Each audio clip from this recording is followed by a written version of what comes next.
ये बैनर में अन्य भी लिखने नहीं आया।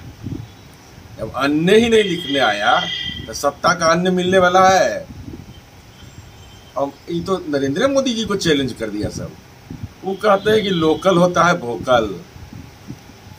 तो बिहार का लोग नहीं है, मतलब जोगी जी आएंगे, जोगी जी का मॉडल। ये तो आदरणीय नरेंद्र मोदी का सीधा अपमान है कि सम्राट अशोक का जो भाषाई अपमान किया है, केंद्र सरकार ने उसको पद्मश्री दिया। तो पद्मश्री जो दया सिन्हा को मिला है वो अब भी कायम है। तो क्या केंद्र सरकार से पद्मश्री वापस किए जाने का अभियान जो सम्राट अशोक को अपमानित करे भाषाई रूप से, उसके साथ अगर आप खड़ा हैं तो राजनीति में आपका सामाजिक समूह लज्जित महसूस करता है कि जो सम्राट अशोक को अपमानित करता है उपेंद्र कुशवाहा जी उसके साथ खड़े हैं। नहीं। नमस्कार, आप देख रहे हैं धा न्यूज और मैं हूं अभिषेक मिश्रा। कल पटना में एक पोस्टर नजर आया सम्राट चौधरी को लेकर। बीजेपी के नए प्रदेश अध्यक्ष सम्राट चौधरी को लेकर एक पोस्टर लगाया गया जिसमें सम्राट चौधरी की तुलना योगी आदित्यनाथ से की गई। नीतीश कुमार को ये कहा गया कि एक अन्य मार्ग खाली कीजिए, उसको लेकर। और कल उपेंद्र कुशवाहा का एक बयान सामने आया जिसमें उन्होंने कहा नीतीश कुमार के पास अब ठन ठन गोपाल बचा है, खुरचन भी नहीं बची जब बीजेपी ने सम्राट चौधरी को प्रदेश अध्यक्ष बना दिया है। तो सम्राट चौधरी के पोस्टर को लेकर, उपेंद्र कुशवाहा के बयान को लेकर आज सुबह सुबह जेडीयू के मुख्य प्रवक्ता नीरज कुमार ने सम्राट चौधरी और उपेंद्र कुशवाहा दोनों पर हमला बोला है, दोनों पर निशाना साधा है। सुनिए क्या कह रहे हैं। बैनर में अन्य भी लिखने नहीं आया। जब अन्य ही नहीं लिखने आया तो सत्ता का अन्य मिलने वाला है। अब ये तो नरेंद्र मोदी जी को चैलेंज कर दिया सब। वो कहते हैं कि लोकल होता है वोकल। तो बिहार का लोग नहीं है, मतलब जोगी जी आएंगे, जोगी जी का मॉडल। ये तो आदरणीय नरेंद्र मोदी का सीधा अपमान है भाजपा के द्वारा। भाजपा का यह नारा है कि लोकल होता है वोकल। ये लोकल प्लेयर में रहेगा भाई। ये चिंता किनको होना चाहिए? चिंता प्रेम कुमार जी को, आदरणीय नंद किशोर यादव जी, आपका क्या हुआ? जिस पार्टी का झंडा लेके आप घूम रहे थे जीवन के प्रारंभिक काल से, जो अंग्रेजों की दलाली के लिए राष्ट्रीय झंडा जो पार्टी नहीं लेता था हाथ में, उस समय आप अपमान सह कर कभी इस पार्टी की सेवा किए। माननीय सुशील मोदी जी, आपका क्या होगा?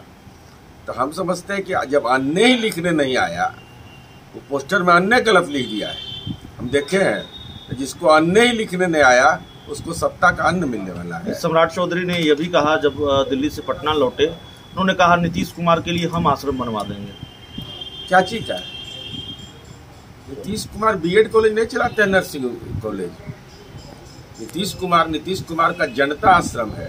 जो लोग बीएड कॉलेज अपना चलाते हैं, नर्सिंग स्कूल चलाते हैं, जिनका पटना दिल्ली में मकान है, वैसे लोग माननीय नीतीश कुमार जी से अपनी तुलना अगर करना चाहते हैं तो बातें दूर तक चली जाएंगी। सर, उपेंद्र कुशवाहा का एक बयान सामने आया है। उन्होंने कहा कि सम्राट चौधरी को बीजेपी ने प्रदेश अध्यक्ष बनाकर जेडीयू के पास, नीतीश कुमार के पास जो बची कुची खुरचन थी वो भी समाप्त कर दी है। अब नीतीश कुमार के पास ठन ठन गोपाल है। माननीय उपेंद्र कुशवाहा जी के लिए अभी एक ही सवाल का जवाब मांगिए कि माननीय उपेंद्र कुशवाहा जी, सम्राट अशोक का गौरव और सम्मान इस बिहार के हैं। आपने यह सवाल उठाया था कि सम्राट अशोक का जो भाषाई अपमान किया है, केंद्र सरकार ने उसको पद्मश्री दिया।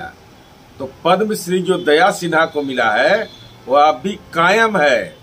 तो क्या केंद्र सरकार से पद्मश्री वापस किए जाने का अभियान जो सम्राट अशोक को अपमानित करे भाषाई रूप से, उसके साथ अगर आप खड़ा हैं तो राजनीति में आपका सामाजिक समूह लज्जित महसूस करता है कि जो सम्राट अशोक को अपमानित करता है उपेंद्र कुशवाहा जी उसके साथ खड़े हैं। नहीं, लेकिन उन्होंने तो कहा है कि जो जेडीयू को रोकेगा हम उनके साथ खड़े हैं, उनके साथ दोस्ती करेंगे। हम कह रहे हैं जो सम्राट अशोक को अपमानित किया, जिनके नाम पर आप जयंती कर रहे हैं, आप ही बोले हैं, हम नहीं बोले।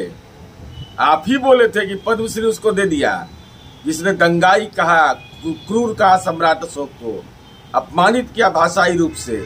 उसको केंद्र सरकार से आपने मांग किया था, अभियान चलाया था, काफिला गाड़ी लेके घूमे थे कहे थे कि नहीं, ये अपमान है सम्राट अशोक का, केंद्र सरकार वापस करे पद्मश्री, लेकिन आज तक हुआ क्या? आज नहीं हुआ था तो उसी जमात में खड़ा है। हिम्मत करके बोलिए कि सम्राट अशोक को जो अपमानित करेगा हम उसके साथ खड़े नहीं होंगे। भाई, जो सम्राट अशोक का पूंजी लेके घूम रहे हैं और उस पूंजी के बारे में कह रहा है कि क्रूर है, शासक था, गलत आचरण था, तो निश्चित रूप से हमारी उम्मीद है कि माननीय उपेंद्र कुशवाहा जी अपने मुद्दे पर कायम रहेंगे। अगर उन्होंने यह मुद्दा अपनाया है कि जनता दल यू ने जो नारा दिया था उससे नई परिस्थिति में उनको मतभेद है, तो आप नई परिस्थिति में किसके साथ खड़े हैं ये बताइए।